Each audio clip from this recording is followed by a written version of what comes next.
Have you heard that the president of Burkina Faso, Ibrahim Traoré, plans to step down? This news has shocked everyone, not only in Burkina Faso, but also across Africa, and even in Western nations. That's because Ibrahim Traoré has become the face of African resistance against neocolonial exploitation.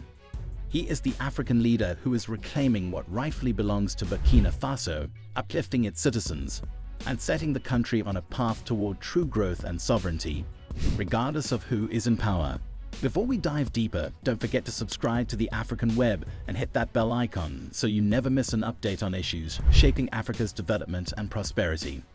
However, Traoré has revealed that once the security situation in Burkina Faso improves, he will resign and allow a civilian leader to take over. In response, massive protests have erupted, with citizens firmly opposing his decision to step down. But why does Ibrahim Traoré wish to resign in the first place? What events led to such an unexpected decision? In this video, we will break down the entire story. It turns out that Traoré is considering stepping down due to the immense pressure and challenges he has faced since seizing power in September 2022.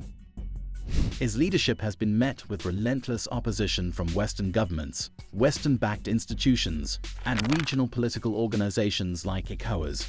These agencies have repeatedly demanded that he step down and reinstate a civilian government, using the rhetoric of democracy and stability to justify their stance.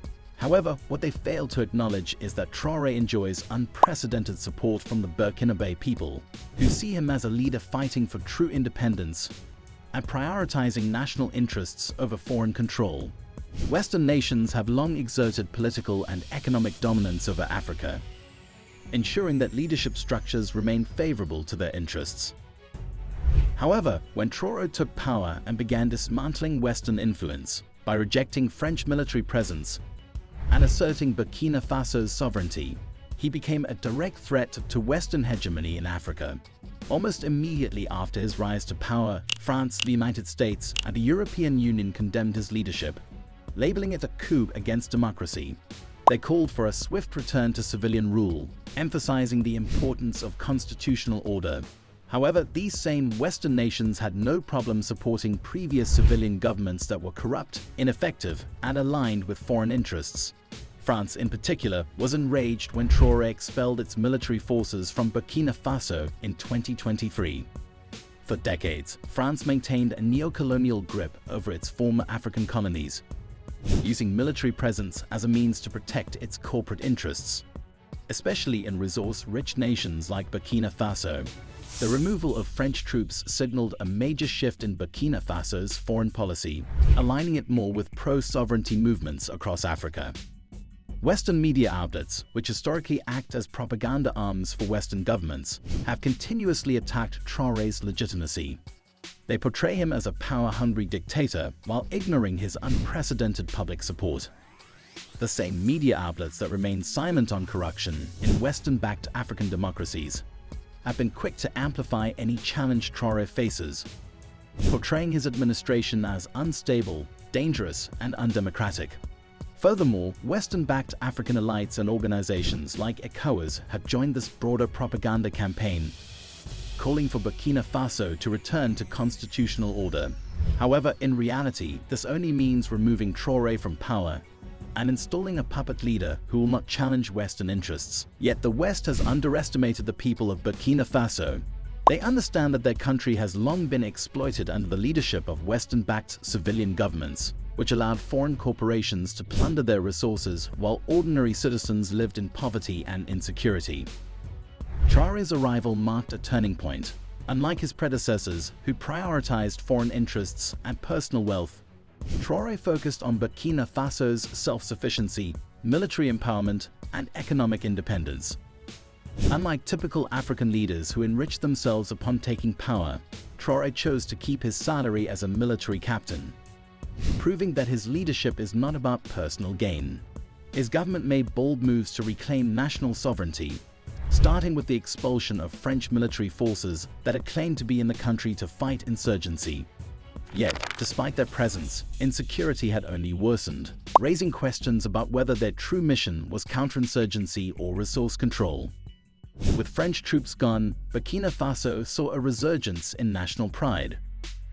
Traore's administration invested in strengthening the national military rather than relying on foreign intervention. He also launched economic reforms aimed at reclaiming control over Burkina Faso's gold, agriculture, and natural resources. For decades, these resources had been exploited by multinational corporations, leaving little to no benefits for the Burkinabe people. Under his leadership, gold refineries were established, reducing dependence on Western markets and ensuring that wealth remained within the country. His administration also prioritized food security, launching ambitious programs to mechanize agriculture, increase wheat production, and end Burkina Faso's reliance on imported food. Unlike past leaders who begged the IMF and World Bank for financial aid, Traore has been vocal in rejecting neocolonial financial control. He understands that loans from these institutions often come with crippling conditions that keep African nations dependent on Western approval. Instead, he has pursued partnerships with alternative allies like Russia, China, and Iran, further deepening his commitment to Burkina Faso's sovereignty. Given these bold and effective decisions, it is no surprise that the Burkinabe people refuse to let Traore step down. Unlike Western governments and elites who fear the loss of control, ordinary citizens see him as a leader who is finally working for their benefit.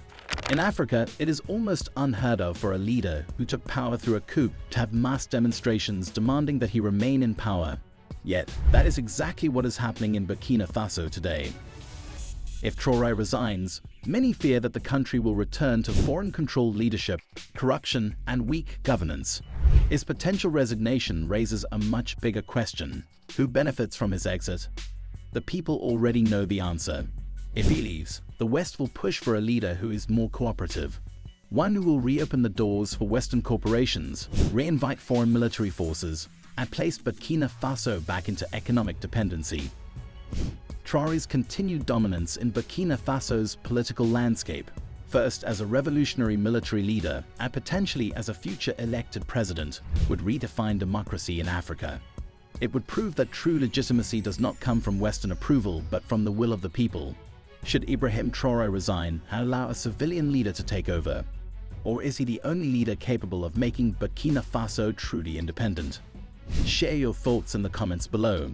If you enjoyed this video, don't forget to like, share, and subscribe to the African Web for more insightful content on Africa's history, rich arts, and culture.